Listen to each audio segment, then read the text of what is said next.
Welcome back to Snorkel, everybody, for our weekly comic book recap. First up, we'll start with The Flash. Yep. Flash number 5. I don't know if you can see that or not, but yeah, Flash number 5, Barry's day off. It really was Barry's day off, so to speak. Mina, the Star Lab scientist that he revealed his identity to at the end of the last issue, is really the focus of this one, as well as Wally West, New 52 Wally West.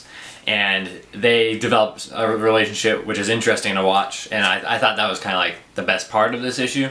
And then Barry factors in here and there, and then at the end it all kind of like wraps up. Yeah, Mina kind of senses while he was like outside the Star Labs, because he's like, he heard like did he get like a... They're sending out like notifications that you can come to this lab and train if you got powers. Yeah, and he goes there, and then he kind of like chickens out when he gets there and doesn't go in. Yeah, but so she comes out and greets him. And basically she just, like, because she sees that he's nervous, so she ends up training him outside of the building by himself. Mm-hmm. Yeah, Mina, if you guys don't remember, one of her powers that she got is the ability to sense others that have the Speed Force. And her name now is Fast Track, because of that she can track people that are fast. Get it? So, yeah, her and Wally work together, which is cool to see. And then there's even a part where, while they're training, like a window washing thing falls out of the sky, and they're like, oh shit, we gotta stop him.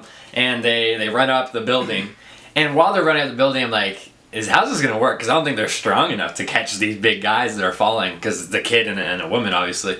And they're running up, and they catch them, and then they start falling. They're like, they're too heavy. And I'm like, okay, I'm glad they addressed that. And then the cool part was that on the way down, before they smashed into the ground, they were able to use their arms to make a cushion, and that was a cool way to do that little piece. But after that, they run off and they go back to Star Labs, and Mina tells him that obviously you're too shy or worried to go into the lab, but I can keep working with you on the side if you want. Towards the end of the issue, Godspeed ends up showing up at Star Labs, which we thought Godspeed was taken care of, kind of. Yeah. But I knew that he wasn't. I knew he was going to come back, basically. He ends up showing up, and one of the new speedsters, escapes to go get Flash, because they don't know how to battle Godspeed. Obviously, he's way faster and powerful than everybody else there. So she ends up finding Flash. By the time Flash gets back, Mina is gone. Yeah, her suit's just lying there. So we don't know if she's disintegrated or she just got taken or what happened exactly. But she is gone, and Godspeed is gone, and the whole place is destroyed. Basically, what happened at the prison all those issues ago. Yeah. Yeah, it was cool to Barry staying there holding Mina's suit. And it was reminiscent of Crisis on Infinite Earths, where Barry disappears, disintegrates, and dies, and his suit's just lying there and Wally's holding it. And so it's not exactly clear if Mina's dead or if she's pretty much kidnapped. But obviously that's something we'll have to see in the next couple of issues. It's interesting. I'm not exactly sure what's going to happen. What did you give the issue overall? I did like it. And Flash is one of my favorite series right now. But I think this is one of the weaker ones so far. I'd probably give it a 7 out of 10. I'll give it a 7 out of 10 too. Mm-hmm. The problem for episodes and TV and for comic books and whatever is when you have something that's laying groundwork. Yeah, exactly. You can't give it a high score because not much is happening, but it's necessary, obviously. Yeah, I agree. It was good, but I'm excited to see what happens next now that this has been established. Let's discuss the new Titans, which this is one of my favorite covers of the new Rebirth stuff. This is just a really cool cover, in my opinion. Yeah, very neat. The gist of this issue was that the Titans are battling basically alter egos of themselves, a younger version of themselves. Yeah. And it was kind of cool to see them face off, Nightwing gets Robin, basically. Yeah, Abracadabra, who's the villain that was kind of revealed at the end of the first issue. He's created these puppets, essentially, for him to control. And it's not exactly clear if they are actual copies of these people or if they're just, smoke and mirrors, so to speak. Yeah. Wally West is still Kid Flash. Like you said, Dick is Robin. And they're wearing all their old costumes. And it is really cool, and the highlight of the issue, seeing these people go against each other. And it's really interesting. It makes for some good action. And that's really the whole issue. And then at the end, one of them sees Abracadabra on top of a building, and they realize that he's controlling them. Garth goes up there and kind of basically says, you know, I'm gonna stop you or whatever. And he gets like zapped. Yeah, we're not really sure.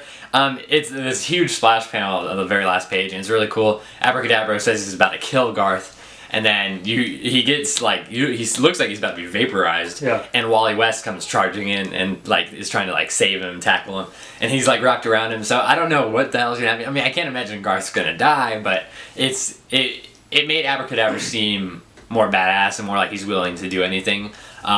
And throughout the issue, it's kind of alluding to some things, and Abracadabra talks about the history being messed up, and he's like, oh, has he done it already? And you're not really sure who exactly he is referring to.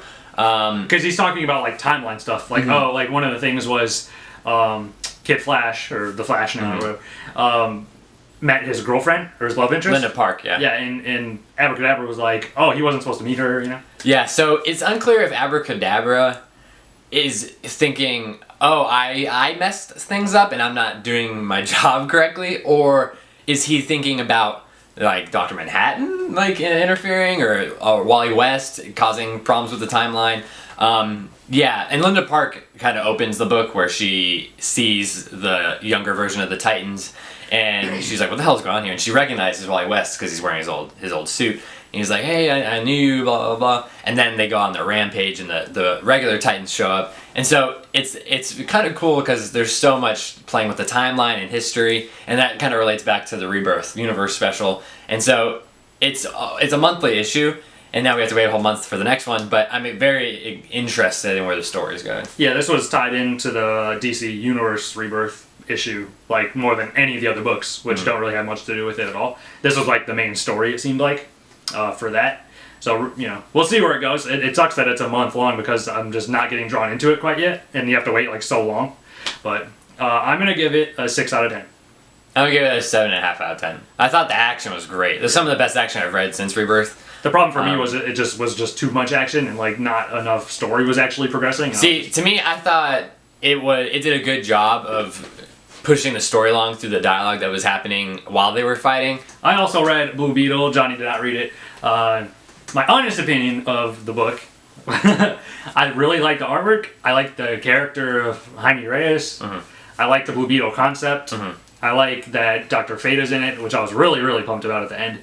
And Cord.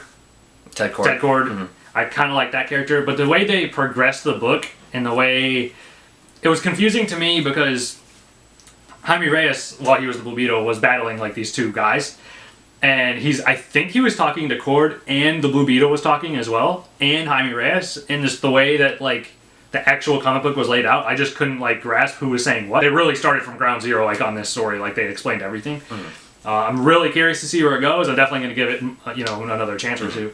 But I just wish that they like differentiate that and like listen to fans if they're even paying attention, and really like differentiate when someone is talking and when they're not talking and things like that. Interesting. I'd have to read it and see it to understand. You know, I can understand how that would be an issue. I'm gonna give it a 5 out of 10. No, I'm gonna give it a 6 out of 10. 6 out of 10. Same score as the Titans. It wasn't that strong. I liked the character and they did a lot of good stuff, but it was so disorienting when I was reading it. And at the beginning, it like wasted a little bit of time. So I don't know. I'm just gonna give it a 6 out of 10, but I'm gonna give it more time. I find this way more interesting than what they were doing with Wonder Woman, which I stopped reading. Speaking of which, I read Hal Jordan and the Green Lantern Corps and Wonder Woman. Hal Jordan and the Green Lantern Corps continues to be really strong. I'm really liking that title. If you're interested at all in what's going on with Hal Jordan or Sinestro and all that stuff, definitely check it out. And then Wonder Woman, part 3, I believe, of The Lies, which is like the current story, not the year 1 story. I gave it another shot, and it's actually pretty good. Hal Jordan and Green Lantern Corps, I'd probably give an 8 out of 10. Okay. And Wonder Woman and The Lies, I'd probably give it a 7 out of 10. Okay. Yeah, so if you're interested in Wonder Woman or you've been skeptical, keep reading it, give it another shot. I know I am. And then Hal Jordan is continuing to be great, so definitely look into that if you're interested. Come back. No comics next week, right? Yeah, unfortunately. So 2 weeks from now, we'll be back for more comic book reviews. Thanks for watching, guys. Keep looking out for more videos. Please subscribe to our channel.